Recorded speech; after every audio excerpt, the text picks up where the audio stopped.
5,000 सैन्यानं वेढा घातला. मुकर्रब खान सांगत होता, खींच लो उसकी तलवार. पण एकाचं सुद्धा धाडस झालं नाही शंभूराजांच्या समशेरीला हात घालायचं. शंभूराजे समोर आले आणि नुसती अशी तलवार फिरवली तर 2,000-2,500 सैन्य असं माग हटत होतं. शेवटी मुकर्रब खानानं सांगितलं रौल खानाला, अरे तुमच्या मनगटात रग नाही शंभूराजाला पकडायची. दोरानं साखर दंडा आणि गिरफ्त करा शंभूराजाला. मालोजी बाबा लढत होते. मुकर्रब खानाच्या लक्षात आलं मालोजी मागे हटणार नाही. जोपर्यंत मालोजी आहे तोपर्यंत शंभूराजावरती दोर सुद्धा टाकता येणार नाही. बाण सोडले मुकर्रब खानानं. एक बाण आला, उजव्या हातावर लागला आणि तलवार खाली पडली. मालोजी बाबावरती सपासप वार झाले. खाली पडले मालोजी. आणि मालोजीनं सांगितलं, सांगा माझ्या शंभू बाळाला, शंभू राजा तुम्ही वाचलं पाहिजे. आमच्यासारखे लाख गेले तरी चालतील. औरंगजेबानं शेवटचं विचारलं, संभा सांग कुठे आहे तुझा खजिना. संभाजी म्हटले, अरे इथल्या कणाकणात, मातीतल्या कणाकणात आमचा खजिना दडलाय. हाच आमचा खजिना, हा सह्याद्री आमचा खजिना आहे. अरे कोणत्या नमक हरामांनी तुला साथ दिली ते तरी सांग. संभाजी कडाडला, अरे आम्ही छातीवर वार करतो आणि दोस्तांच्या पाठी शाबूत ठेवतो, त्याच्यावरती थाप मारण्यासाठी आम्ही पाठीत खंजीर खुपसत नाही. औरंगजेबाला कळलं संभा गुडघे टेकत नाही, संभा बोलायला तयार नाही. आणि चढला फरमान, सुनावली शिक्षा. आणि हीच भीमा, हीच इंद्रायणी, याच भीमेच्या काठावरती वार झाले. वाघ नखे मानेत शिरले आणि सोलून निघाली कातडी शंभूराजाची. कुठल्या राजाला असं मरण आलं? कुठल्या राजानं स्वराज्यासाठी एवढ्या वेदना सहन केल्या? डोळ्यात कुसळ गेलं तरी वेदना होतात. तप्त चळ्या आत शिरून डोळे घेऊन मागे आल्या, पण आमच्या राजानं मान झुकवली नाही. सपासप वार झाले, धडापासून शिर वेगळं झालं, पण राजा शेवटच्या श्वासापर्यंत या मातीसाठी लढत राहिला. शहाजी राजांनी काय केलं, शिवाजी राजांनी काय केलं, शहाजी शिवाजी राजांचा इतिहास संभाजी राजांनी ऐकलाय. संभाजी राजांनी ऐकलं, शिवाजी राजांनी अफजल खानाचा कोथळा बाहेर काढला. संभाजी राजांनी ऐकलं, पन्हाळ्याच्या वेड्यातून निघताना शिवाजी म्हणून शिवा नावी पुढे गेला. सपासप वार झाले शिवा नाव्यावर, पण मरताना सुद्धा शिवा काशीत म्हटला, अरे जगताना शिवा नावी म्हणून जगलो, पण मरताना मात्र शिवाजी महाराज म्हणून मरतोय. संभाजी राजानं हे ऐकलंय, हे कानावर पडलंय. संभाजी राजानं ऐकलं, राजे निघाले आणि बाजी पुढे ठाकला. बाजीनं सांगितलं, राजा तुम्ही गडावर जा. जोपर्यंत तुम्ही गडावर पोहोचत नाही आणि तोफांचा आवाज येत नाही, एक गनिम पुढे सरकू देणार नाही. हे ऐकलंय संभाजी राजांनी आणि म्हणून संभाजी राजे घडत गेले. शहाजी राजांचे भाऊ खिळोजी राजे, त्यांची पत्नी आंघोळीला गेली तर शत्रू सैन्यानं उचलून नेलं. ही परिस्थिती होती साहेब. पुरांनो, ही परिस्थिती बदलावी म्हणून शिवाजी संभाजी राजांनी पुढाकार घेतला. ही परिस्थिती बदलावी म्हणून शस्त्र हाती उचललं. आणि आजही आम्हाला समाज कळलेला नाही. आजही आम्ही एकमेकांना जातीच्या धर्माच्या चष्म्यातनं पाहायला लागलो. या सगळ्याच्या पलीकडे जाऊन एक संघ समाजाची निर्मिती करता येईल का, याच्यासाठी पुढाकार घ्या. ही जी क्षत्रिय युथ फाउंडेशनची सगळी पोरं आहेत ना, पोरांनो, तुम्ही जर असे चौकात उभे असले, रात्रीची वेळ आहे आणि तिथून जर एखादी मुलगी चालली ना, तुमच्याकडे पाहिल्यानंतर तिला सुरक्षित वाटलं पाहिजे. बसमधून पोरी प्रवास करतायत आणि 10 पोरं तिथं आहेत, त्या पोरांकडे पाहिल्यानंतर त्या मुलीला सुरक्षित वाटलं पाहिजे. तर समजावं की आपण शिवाजी संभाजी राजांच्या महाराष्ट्रामध्ये राहतो. आपल्याकडे पाहून जर रस्त्यावरून जाणाऱ्या मुलीला भीती वाटत असेल तर समजावं अजून आपल्याला इतिहास समजून घ्यायचा आहे. अहो, रांजाच्या पाटलाचे हातपाय तोडले शिवाजी राजांनी, हा इतिहास आहे. आम्ही कधी समजून घेणार आहोत की आपण सगळ्यांनी समजून घ्यावं यासाठी खरं तर. आणि मला शेवटच्या काही मिनिटांमध्ये संभाजी राजांच्या खऱ्या इतिहासावरती थोडासा प्रकाश टाकायचा. अण्णाजी दत्तो आणि त्यांच्या मंडळींना संभाजी राजांनी पायाखाली दिला हत्तीच्या. आणि मग येणाऱ्या काळात इतिहासकारांनी नको नको ती प्रकरणं रंगवली. गोधा काय प्रकरण आहे, आता प्रत्येक प्रकरणावर मला बोलणं आता वेळेच्या अभावी शक्य नाही, पण विक्रांत दादांनी राजमाता जिजाऊ शिक्षण प्रसारक मंडळाच्या माध्यमातून 3 दिवस इथं अंकुशराव लांडगे सभागृहामध्ये आम्ही शूटिंग केले झी टॉकीजचं. आणि आजपासून रोज सकाळी 7:30 ते 9:30 आम्ही झी टॉकीजला संभाजी राजांची चरित्रकथा सांगतोय. त्र्यंबकराव आणि निवासराव वाडकरांची मुलगी म्हणजे निवासरावांची पत्नी आणि त्र्यंबकरावांची सून गोधाचं प्रकरण असेल, अण्णाजी दत्तोंची हंसा असेल, अशी नको नको ती प्रकरणं इतिहासामध्ये घुसडली गेली आणि संभाजी राजांना आरोपीच्या पिंजऱ्यात नेऊन उभं केलं. मला आपल्याला सांगायचंय, खरा इतिहास समजून घ्या, इतिहासाची चिकित्सा करा आणि थोडंसं इतिहासात डोकवताना आपलं भान जाग्यावरती ठेवा. शिवाजी संभाजी राजांनी लिंबू टिंबू पोरं गोळा केली. अहो, काय मित्र जमा केले हो. दिलेर खानाच्या छावणीतून निघायचं, रायप्पा ज्योत्याजी पुढे आले, आंघोळीला उतरले संभाजीराजे एका तलावामध्ये. संभाजीराजे तलावात उतरले, ज्योत्याजी रायप्पा आवाज देत होते,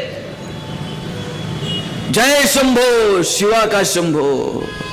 बुडी घेतली आणि 5 मित्र 5000 दिलेर खानाच्या फौजेला हातावर तुऱ्या देऊन तिथून निघून गेले.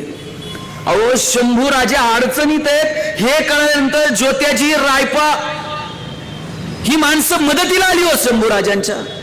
या असले मित्र गोळा करा, 2 असले तरी चालतील, पण जीवाला जीव देणारे मित्र आपल्याकडे असले पाहिजेत. 100 मित्र नसले तरी चालतील. फेसबुकला 5000 फ्रेंड लिस्ट आहे, कोविड मध्ये एक भेटायला आलं नाही, उपयोग आहे का? 2 असावेत पण जीवाला जीव देणारे असावेत. संकटात आहेत शंभूराजे, घ्यायला आले हो. संकटात असलेल्या आपल्या मित्राला असं छाती काढून भेटायला जाणारे मित्र असले पाहिजे. आम्ही 5 जण आहोत पण 5000मधून घेऊन येऊ, कसला आत्मविश्वास आहे. स्वराज्याच्या पाठीमागची भूमिका जर कशाची असेल, कमालीचा आत्मविश्वास.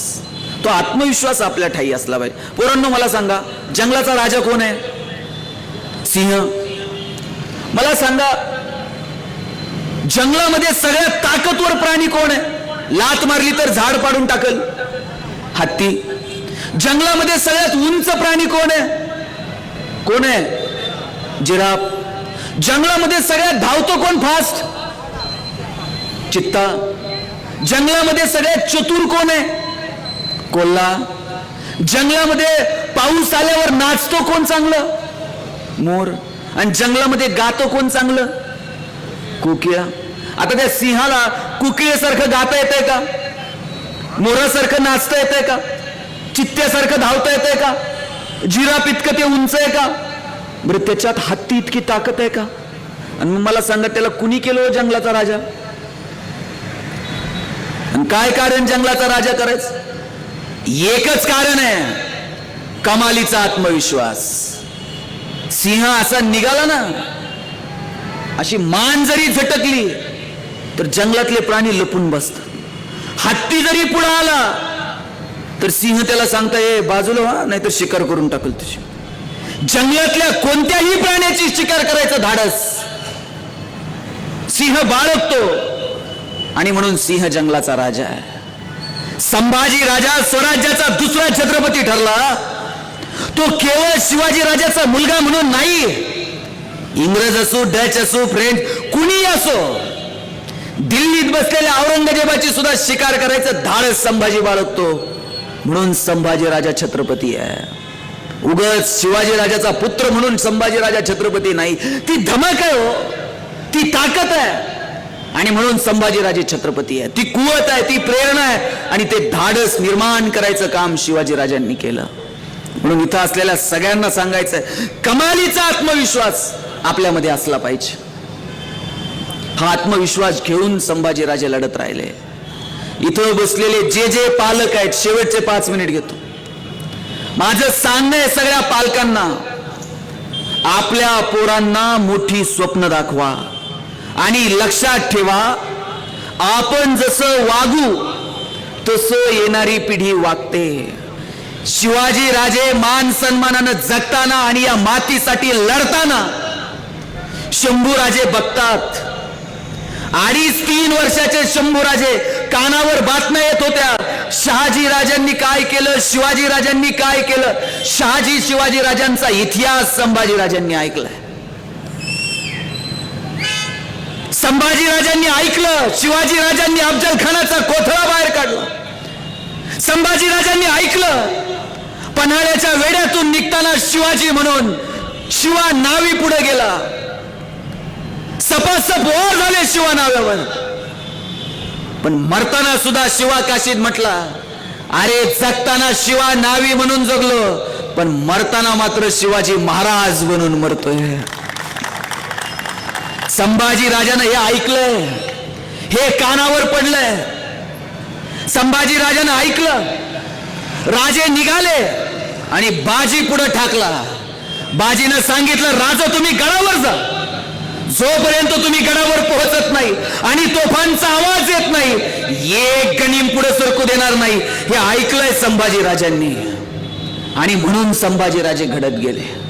आपल्या पोरानं आपल्याकडे बघून काय शिकायचं, याच्यासाठी पोराच्या समोर वागण्या बोलण्यातून आदर्श निर्माण करा. साहेब, आमच्या गावाकडे एक पाटील आहे, तब्येतीनं थोडं दांडदुंड आहे, असं वर फिरत असतंय गॅलरीत, खाली येत नाही. प्रवीण, खाली येत नाही, वरतीच फिरत असतंय. आणि एक लहान पोरग पाटील असं वर फिरायला लागलं का खाली येतंय, खालून वर पाटलाकडे बघतंय आणि पाटलाला म्हणतंय, लका जिवंत आहे तवर काय नाही, मेल्यावर कसं करायचं, हे 4 लोकांना तर झेपतंय का. पाटील म्हणला, याला काही घेणं आहे का, मला खाली येता येत नाही, यानं चांगला विचार करावा, चांगलं चिंतावं. मी वर फिरायला आलं का खालून वर माझ्याकडे बघतोय आणि 4 लोकांना तर झेपल का, आणि मेल्यावर कसं, याला वर बोलवा म्हणले. पोराला वर बोलवलं, पोरग कोंडून ठेवलं पाटलांनी. बाप पळत आला, बाप म्हणला, पाटील पोरग कोंडलं का. पाटील म्हणला, हे संस्कार केले का पोरावर, मी वर गॅलरीत आलं का हे खालून वर माझ्याकडे बघतोय म्हणतोय मेल्यावर कसं करायचं. बाप म्हणला, पाटील सोडून द्या पोराला, लहान लेकरू आहे, काय कळतं म्हणले त्याला, आणि मेल्यावर कुठे संवेदना जागा असतात का म्हणला. आणि कशाला म्हणला, नाही उचललं तर काम करू म्हणला, हातपाय तोडून सुट्ट सुट्ट करून नेऊ म्हणला. पाटील म्हणला, पोराची चूक नाही, हे बेनं खराब आहे म्हणला. आजा पळत आला, आजा म्हणला, पोराला कोणलंय, नातवाला कोणलंय, झालं काय पाटील. पाटील म्हणला, हे संस्कार केले का, नातू म्हणतोय 4 लोकांना झेपल का, पोरग म्हणतोय हातपाय तोडून सुट्ट सुट्ट करून नेऊ. आजा म्हणला, पाटील मेल्यावर रुपयावर जात नाही, आणि कशाला हातपाय तोडायचे म्हणला, 1 रुपयावर जात नाही म्हणलं, देऊ वाड्याला काडी लावून, त्यात काय असते म्हटलं. तुम्ही जे पेरणार आहात ते उगवणार आहे. साहेब, गहू पेरून ज्वारी उगवत नाहीये. संभाजी राजा कोणा आयऱ्या गैऱ्याच्या पोटाला जन्माला नाही येत. छावा जन्माला यावा, बाप सिंह असावा लागतो. शिवाजी राजे सिंह आहेत, छाती काढून उभे राहिले औरंगजेबाच्या समोर, आणि म्हणून संभाजी राजा जन्माला आला. आपल्याला या पावलावर पाऊल ठेवून 4 पावलं पोरांना जगता येईल का. माय बापू हो, याच्यासाठी प्रयत्न करा.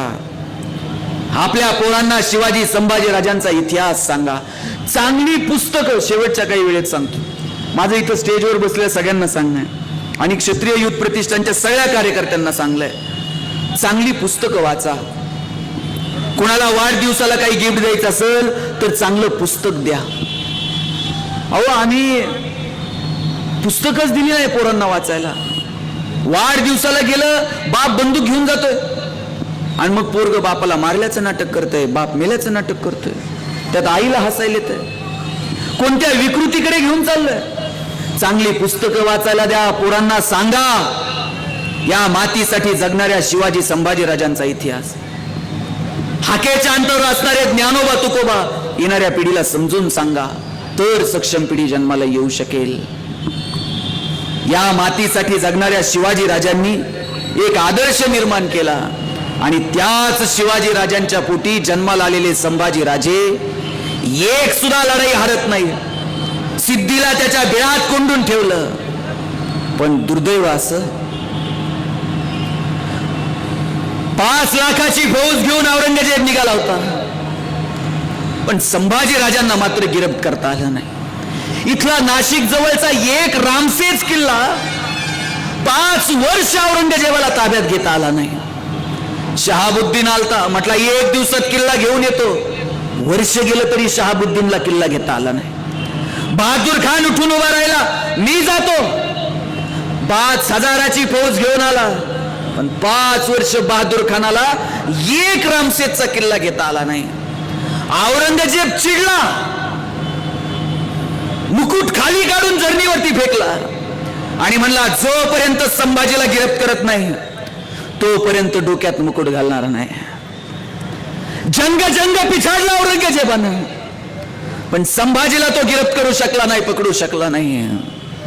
औरंगजेबाला कळालं होतं संभाजी राजाला असं पकडणं सोपं नाही, हातात संभाजी येणार नाही, आपल्याला इथं मरावं लागेल, पण संभाजीला जिंकता येणार नाही.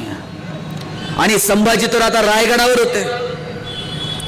जोपर्यंत आपण रायगडावरून संभाजीला खाली घेत नाही तोपर्यंत संभाजी राजाला पकडता येणार नाही याची जाणीव होती. आणि घडलं प्रकरण. शिर्क्यांचा एक खटला कवी कलशाच्या समोर सुरू होता. त्या खटल्याचा निकाल कवी कलशानं शिर्क्यांच्या विरोधात दिला. चिडले शिर्के आणि गेले चालून कवी कलशच्या विरोधात. कवी कलश तिथून निघाले, विशाळगडावरती गेले आणि संभाजी राजांना पत्र दिलं. शिर्क्यांच्या विरोधात निकाल दिला तर शिर्के चालून आले. संभाजी राजांनी विचारले येसूबाईंना, आपले भाऊ आहेत, स्वराज्याच्या विरोधात असं पाऊल उचलणं चुकीचं आहे. आणि येसूबाईंनी सांगितलं, आधी स्वराज्य आधी राज्य. नात्यातली माणसं जरी विरोधात आली तरी त्यांना धडा शिकवावा लागेल, त्यांना स्वराज्याची किंमत दाखवावी लागेल. शंभूराजे शिर्क्यांवरती चालून गेले आणि शिर्के तिथून निघून गेले. रायगडाच्या खाली उतरले शंभूराजे आणि इथंच चुकलं. तिथून आले पन्हाळ्यावरती होते मालोजी घोरपडे आणि आल्याबरोबर विचारलं, मालोजी दादा काय परिस्थिती, काय म्हणतोय मुकर्रब खान?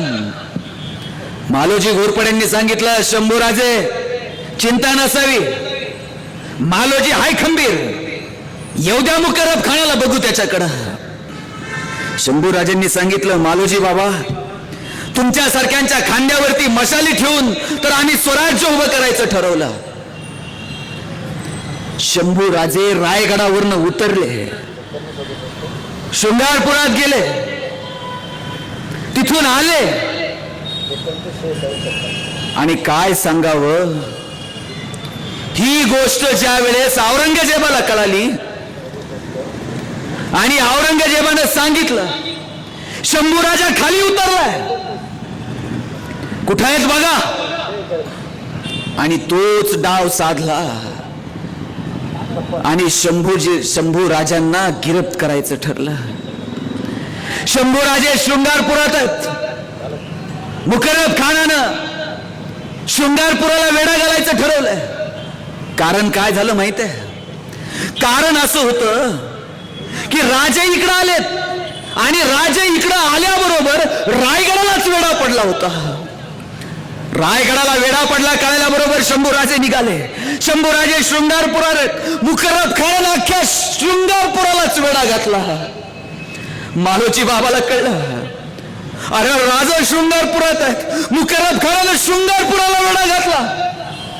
मालोजी बाबा म्हटले निघा, राजा शृंगारपुरात. 500 मावळा घेऊन निघाले. 500 मावळा, 5000 मुकर्रब खानाचं सैन्य आणि 5000 सैन्याच्या पुढं मालोजी मालोजी घोरपडे उभे ठाकले. मालोजी बाबांना सांगितलं राज निघा, मुकर्रब खानानं वेढा घातला. शंभूराजे म्हटले मालोजी बाबा तुम्हाला एकट्याला सोडून आम्ही निघणार नाही. लढू मरू पण पार दाखवायची नाही. राज निघा, लाख गेले तरी चालतील हो, पण लाखाचा पोशिंदा जगला पाहिजे. राज निघा. मालोजी बाबा सांगत होते पण शंभूराज नाही निघाला. शंभूजी राजांनी सांगितलं कुणाही मुकर्रब खान येऊ द्या, लढू. 5000 सैन्यानं वेढा घातला. मुकर्रब खान सांगत होता खींच लो उसकी तलवार, पण एकाचं सुद्धा धाडस झालं नाही शंभूराजांच्या समशेरीला हात घालायचं. शंभूराजे समोर आले आणि नुसती अशी तलवार फिरवली तर 2-2,500 सैन्य असं माग हटत होतं. शेवटी मुकर्रब खानानं सांगितलं रौल खानाला, अरे तुमच्या मनगटात रग नाही शंभूराजाला पकडायची.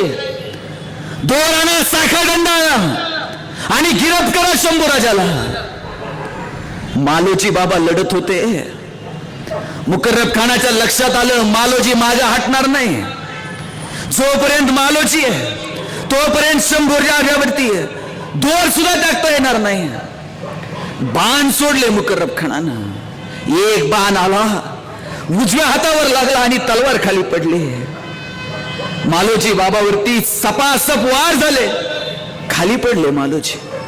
आणि मालोजीनं सांगितलं सांगा माझ्या शंभू बाळाला, शंभूराज तुम्ही वाचलं पाहिजे. आमच्यासारखे लाख गेले तरी चालतील, पण तुमच्यासारखा लाखाचा पोशिंदा जगला पाहिजे. शेवटी दोर आणले, साखळदंड आणले आणि आमचा शंभू राजा गिरफ्त झाला. ज्या शंभू राजांना आयुष्यभर डोक्यावरती सह्याद्रीचा मुकुट बाळगला, त्याच संभाजी राजांच्या डोक्यात विदूषकाची टोपी घातली, पण आमच्या राजानं मान झुकवली नाही. ज्या संभाजी राजाच्या कानानं आयुष्यभर या सह्याद्रीचं संगीत ऐकलं, त्याच संभाजी राजाच्या कानात तप्त शिस ओतलं गेलं, राजानं मान झुकवली नाही. ज्या संभाजी राजाच्या डोळ्यानं आयुष्यभर या सह्याद्रीचं सौंदर्य पाहिलं, त्याच संभाजी राजाच्या डोळ्यात तप्त सळायात सर्र आवाज करत आत घुसल्या, डोळे घेऊन मागे पडल्या. अरे डोळ्यात कुसळ गेलं तरी वेदना होतात. संभाजी राजांच्या डोळ्यामध्ये तप्त सळ्या गेल्या, बाहेर डोळे आले, पण आमच्या राजानं मान झुकवली नाही. जे जे प्रयोग संभाजी राजांवरती करायचे त्या प्रयोगांचं प्रात्यक्षिक कवी कलशावरती केलं गेलं. कवी कलशाचे डोळे काढले, जीभ काढली, शरीरामध्ये त्राण उरलेले नाहीत. कवी कलशाला शेवटच्या शिक्षेसाठी घेऊन निघाले. कवीला वाटलं शेवटचं भेटावं राजांना, पण ते शेवटचं भेटता आलं नाही. दगडावर दगड आदळावेत आणि ठिंग्या पडाव्यात तशी एकदा तरी भेट व्हावी, पण ती शेवटची भेट सुद्धा नव्हती. निघाला कवी कलश तिथून. शंभूराजांची जीभ अजून काढली नाही.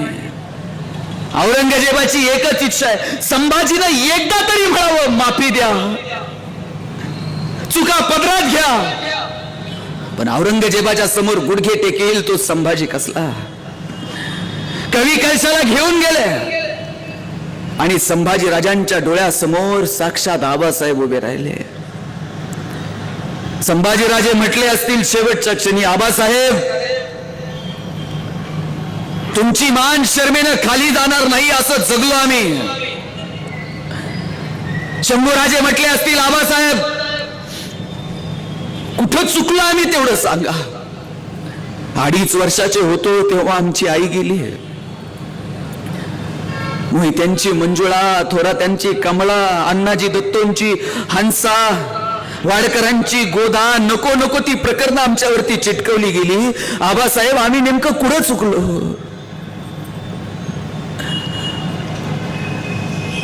इंग्रजांच्या समोर झुकलो नाही. पोर्तुगीजांचा गव्हर्नर आम्हाला बघून गोवा सोडून पळून गेला. कर्नाटक, आंध्रपर्यंत आम्ही घोडी घुसवली. आबासाहेब, शमशेर कधी खाली ठेवली नाही. आबा, एकही युद्ध आम्ही हरलो नाहीत. आबा, एक स्वप्न तेवढं राहिलं. तुम्ही उभं केलेलं स्वराज्यातलं एक सुद्धा निशाण आबा आम्ही खाली पडू दिलं नाही. पण एका गोष्टीचं वाईट वाटतं आबा, औरंगजेबाचं मुंडकं कापून रायगडाच्या पायथ्याला पुरायचं तेवढं राहून गेलं. आबा, औरंगजेबाचं मुंडकं एकदा रायगडाच्या पायथ्याशी पुरलं असताना हसत हसत स्वर्गाच्या शिड्या चढत तुम्हाला भेटायला आलो असतो. आबासाहेब, रणांगणात लढता लढता जर मेलो असतो ना, तोफेच्या तोंडाला जरी गेलो असतो आणि चिंधड्या जरी उडल्या असत्या शरीराच्या, तरी आबा हसत हसत आम्ही मृत्यूला सामोरं गेलो असतो. पण मृत्यू असा चुरून लपून दपकत दपकत आमच्याकडे आला ना आबा, त्याचं वाईट वाटलं. आबास, जंजिरा घ्यायचा होता, त्या उसळत्या दर्यात आम्ही पूल बांधला. आबा, जंजिऱ्यातल्या सिद्धीला आम्ही बाहेर येऊ दिलं नाही. आबा, पण आम्ही चुकलो कुठं? आमच्याच लोकांनी आमचा घात केला. आबा, आणि आम्ही पकडले गेलो. डोळ्यासमोर आता कोणतंच दुःख नाही. पण एक गोष्ट मात्र मनात चलत राहिली. आबा, तुमच्या पावलावर पाऊल चालून चालणारा, तुमची मान कधी शर्मेनं खाली जाणार नाही याची काळजी घेणारा, तुम्ही कमवलेल्या स्वराज्यातलं एकही भगवा निशाण खाली पडून न देणारा संभाजी, या मरणानंतर तरी जगाला कळेल का? आणि रक्त सांडल्यानंतर तरी खरा संभाजीची ओळख या जगाला कळेल का? एवढाच विचार डोळ्यासमोर तरळतो. कवी कलशाला घेऊन गेले, शिक्षा झाली, आणि आता वेळ होती शंभूराजांची. औरंगजेबानं शेवटचं विचारलं, संभा सांग, कुठे तुझा खजिना? संभाजी म्हटले, अरे इथल्या कणाकणात, मातीतल्या कणाकणात आमचा खजिना दडलाय. हाच आमचा खजिना, हा सह्याद्री आमचा खजिना आहे. अरे कोणत्या नमक हरामांनी तुला साथ दिली ते तरी सांग. संभाजी कडाडला. अरे आम्ही छातीवर वार करतो आणि दोस्तांच्या पाठी शाबूत ठेवतो, त्याच्यावरती थाप मारण्यासाठी आम्ही पाठीत खंजीर खुपसत नाही. औरंगजेबाला कळलं, संभा गुडघे टेकत नाही, संभा बोलायला तयार नाही, आणि चढला फरमान, सुनावली शिक्षा. आणि हीच भीमा, हीच इंद्रायणी, याच भीमेच्या काठावरती वार झाले. वाघ नखे मानेत शिरले आणि सोलून निघाली कातडी शंभूराजाची. कुठल्या राजाला असं मरण आलं? कुठल्या राजानं स्वराज्यासाठी एवढ्या वेदना सहन केल्या? डोळ्यात कुसळ गेलं तरी वेदना होतात. तप्त चळ्या आत शिरून डोळे घेऊन मागे आल्या, पण आमच्या राजानं मान झुकवली नाही. सपासप वार झाले, धडापासून शिर वेगळं झालं, पण राजा शेवटच्या श्वासापर्यंत या मातीसाठी लढत राहिला. संभाजी राजे गेले, संभाजी राजांनी शेवटचा श्वास घेतला. औरंगजेबानं घरी गेल्यानंतर डोळ्यात पाणी आणून सांगितलं बायकोला, कितना खुशकिस्मत है वो शिवा जिसने ऐसी औलाद पैदा की. मेरी 4 औलादे लेकिन सब गदों की फौज. कोणाच्याही पोटी चांगली पोरं जन्माला येत नाही. संभाजी राजा ऐऱ्या-गैऱ्याच्या पोटी जन्माला येऊ शकत नाही. संभाजी राजा जन्माला येतो तो शिवाजी राजांच्या पोटी. संभाजी राजांनी शेवटचा श्वास घेतला. औरंगजेबाच्या सैन्याने आनंद साजरा करायला सुरुवात केला आणि औरंगजेब म्हटला, अरे पागलो, क्यों जश्न मना रहे हो, कैसा जश्न मना रहे हो? अरे जिसने कत्ल किया वो मर गया और जो मर गया वो अमर हो गया. शेकडो वर्ष उलटून गेली, पण आजही संभाजी आमच्या कणाकणात आहे, आमच्या हृदयात आहे. जोपर्यंत चंद्र सूर्य ग्रह तारे असतील तोपर्यंत संभाजी राजा आमच्या समोर असेल. क्षत्रिय युथ फाउंडेशन आणि भोसरीच्या सगळ्या ग्रामस्थांचे आभार मानतो की संभाजी राजा जगाला कळला पाहिजे, याच्यासाठी प्रयत्न करा. शिवाजी राजांच्या पुढे काकणभर होता आमचा राजा, पण आम्ही आरोपीच्या पिंजऱ्यात उभं केलं संभाजी राजांना. नाटककारांनी, चित्रपट निर्मात्यांनी, साहित्यिकांनी खरा संभाजी पुढेच येऊ दिला नाही. जो खरा संभाजी लोकांच्या समोर येईल का, यासाठी मनापासून प्रयत्न करा. संभाजी राजा येणाऱ्या पिढीला कळेल का, माय बाप हो, याच्यासाठी प्रयत्न करा. तर आणि तर संभाजी आणि शिवाजी राजांची जयंती साजरी केल्याचा आनंद आम्हाला मिळेल. येणारा काळ बेताचा आहे, येणारा काळ आव्हानांचा आहे. त्या आव्हानांच्या काळात शिवाजी संभाजी राजांचाच विचार आपल्याला पुढे घेऊन जावा लागेल. जाताना इतकंच सांगतो, तुम्ही अनेक फोटो बघा आणि शिवाजी राजांचा फोटो बघा. शिवाजी राजांच्या एका हातात तलवार आहे आणि पाठीवरती ढाल आहे. इतर राजांच्या एका हातात तलवार आहे आणि दुसऱ्या हातात ढाल आहे. शंभूराजांच्या लढताना जिजाऊ साहेब दोन्ही हातात तलवार द्यायच्या आणि शंभूराजे आबासाहेबांना म्हणायचे, आबासाहेब, आऊसाहेब आमच्या दोन्ही हातात तलवारी देतात, ढाल देत नाही. आणि त्यावेळी जिजाऊ आबासाहेब म्हटले, शंभूराजे, काळ बदलतोय, इथून पुढे जिंकायचं असेल हातात ढाल घेऊन बचावाचा पवित्रा नको, आता दोनही हातांनी वार करावा लागेल, हे शंभूराजांना सांगितलं. शिवाजी राजांनी पाठीवर ढाल घेतली. प्रत्येक फोटोमध्ये शिवाजी राजांच्या पाठीवर ढाल आहे. एक दिवशी सरांना विचारलं, सर शिवाजी राजांच्या पाठीवर ढाल का? सरांनी सांगितलं, एकमेव राजा आहे छत्रपती शिवाजी, ज्यांच्याकडे दूरदृष्टी होती. शिवाजी राजांनी पाठीवर ढाल घेतली कारण त्यांना ठाऊक होतं 300 वर्षांनंतर पुढून वार करणारी अवलाद जन्माला येणार नाही. कोण तर असं जन्माला येईल जे आमच्या पाठीवर वार करेल. त्या पाठीवरच्या वारानं माझा मावळा घायाळ होऊ नये म्हणून छत्रपतींनी पाठीवरती ढाल घेतली.